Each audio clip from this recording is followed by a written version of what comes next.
This is the Altitude Daily Podcast. Everything you can't miss from today on Altitude Sports Radio. Mosher, Lombardi, and Kane. Nikola Jokic has gotten a rest in the fourth quarter a lot. There have been a lot of fourth quarters where he's already achieved his triple-double. Let me just go ahead and put my feet up. Let me give you Nikola Jokic's numbers through three quarters this season. As if the fourth quarter never existed. Through three quarters of play, this man averages 25 points, 10.5 rebounds, 9 assists. That is better than any other center in the league who's afforded the entire game. I will repeat this. Through three quarters. Again. 3 quarters of play, Nikola Jokic.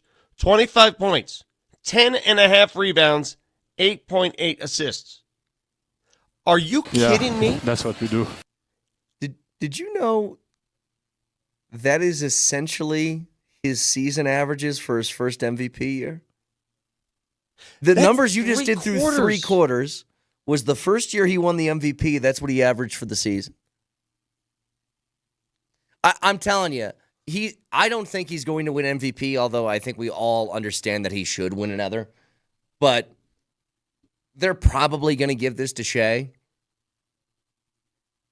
We are watching, and I think it's okay to say this sometimes, okay? You don't want to be too prisoner of the moment and forget historical context. This is one of the most overall prolific seasons offensively that you're ever going to find in the history of the league. You know, I'm a freak of nature. And he is arguably all around the best overall offensive player that's ever existed. I don't think that's hyperbole, Vic. You could make the argument that all facets of an offensive game, no one does that more efficiently, consistently, and better than number 15 does it. In the history of the NBA, shooting inside, shooting outside, finding the right guy to pass to, getting offensive rebounds, extra chance buckets. Like, I don't know if you can find somebody every single night that does what he does. The Altitude Daily. The Morning Sprint. You know who looks healthy right now, Raj? Jamal Murray. Jamal Murray's got that swagger. Also, like getting kicked out of last night's game. I loved it. It's awesome. He looked happy.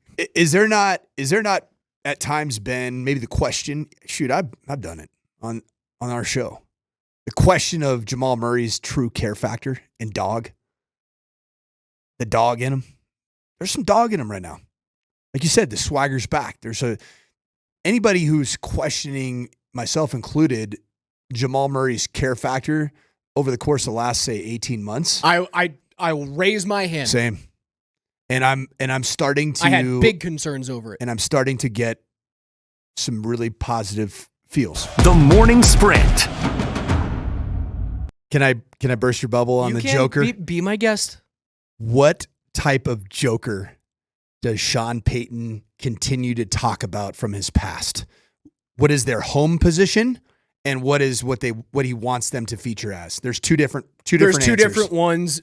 He always talks about Jimmy Graham, which is a what? Shockey Which is a what? At the tight end position. Correct. Pass catching tight end. That can be a what? A real receiver. A real receiver. And then what's the second one? Alvin Kamara, Darren Sproles, a running Reggie back Bush, that can be a wide receiver. Correct. Do you think he has any desire whatsoever to have a wide receiver that can be a running back? He tried to do it a little bit this year with Marvin Mims, and it's Debo Light, and it really wasn't his jam. He doesn't. It was my jam though. Those little tunnel screens. No, I loved it. I was into it.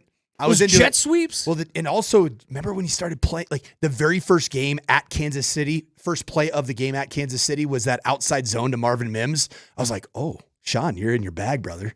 And then all of a sudden, very next game, you're at home, and Marvin Mims lines up in the same alignment, and you throw him a wheel route out of the backfield, lined up as a running back. Yeah, I'm in. But I think you already have a younger version of that in Marvin Mims if you commit to it. I think he wants a tight end that can do it. I think he wants a running back that can do it. I just don't see it, man. Tyler Warren, Ashton Jeanty. Yeah, and I will say, man, Ashton Jeanty just doesn't fit the bill of Joker. He fits the bill of dog, like your number one bona fide runner, bell cow.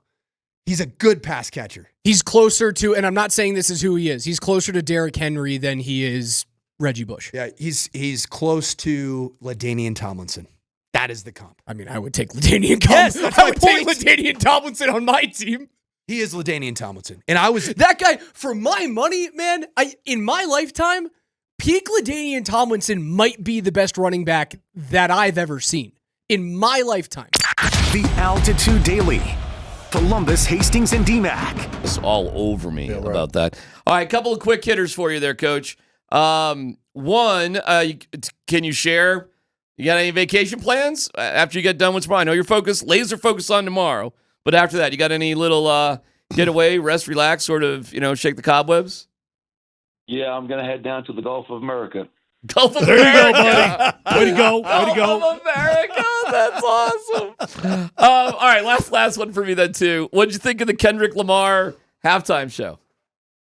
I mean, they are calling it the Gulf of America, right? Yeah, They they put are. it on You're right. maps yesterday. You're right. I mean, I had two choices. I could go to Mount McKinley, a little cold. And, so I figured I'd head down south and go down to the Gulf of America.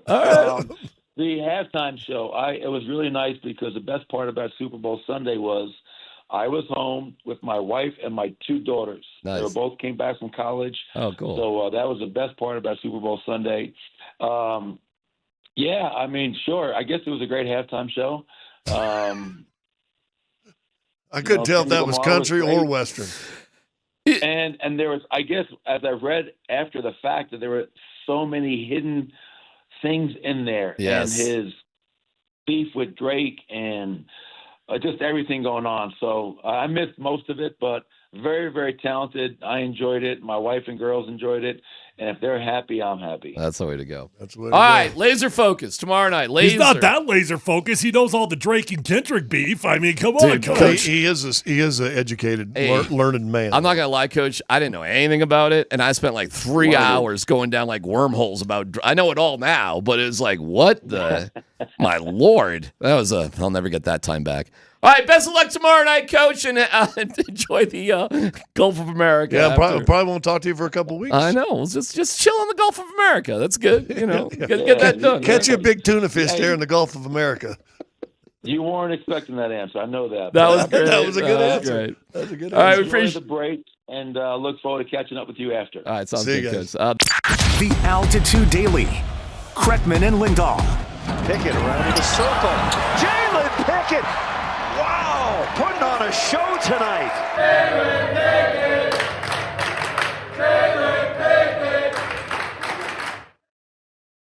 Oh, the man's got a cult following. Career high 14 points, 9 assists last night. We're very pleased to be joined here on a Monday afternoon by Nuggets second-year point guard Jalen Pickett. Jalen, welcome to the show. How are you, sir?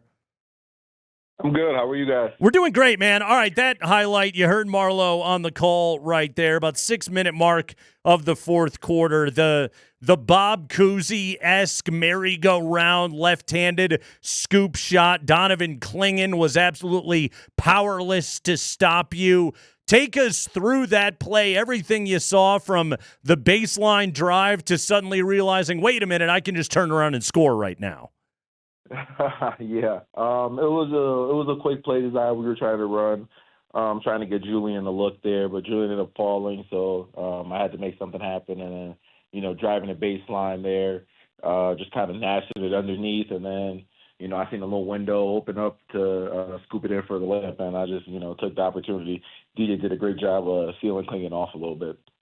Jalen, I'm curious, Coach has talked about how you played last year to how you've played this year. Everyone's noticing your game lately. You've been open about some of the changes you've made. I'm curious, what did your rookie year teach you that you've been improving upon this year?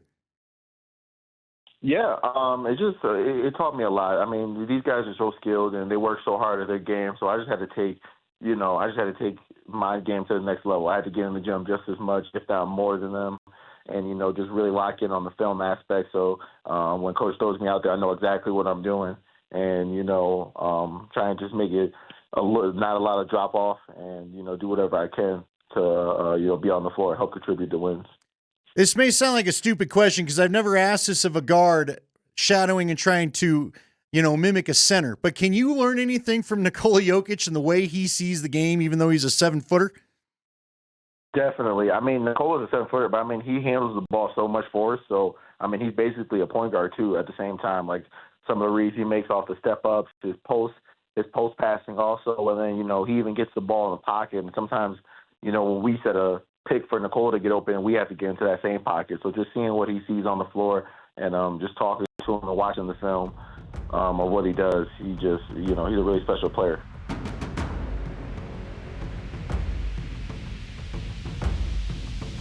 You've been listening to the Altitude Daily. Catch us live weekdays on 92.5 FM, the Altitude Sports Radio app, twitch.tv/AltitudeSR, youtube.com/Altitude Sports Radio, and your favorite smart speaker. Say Altitude Sports Radio.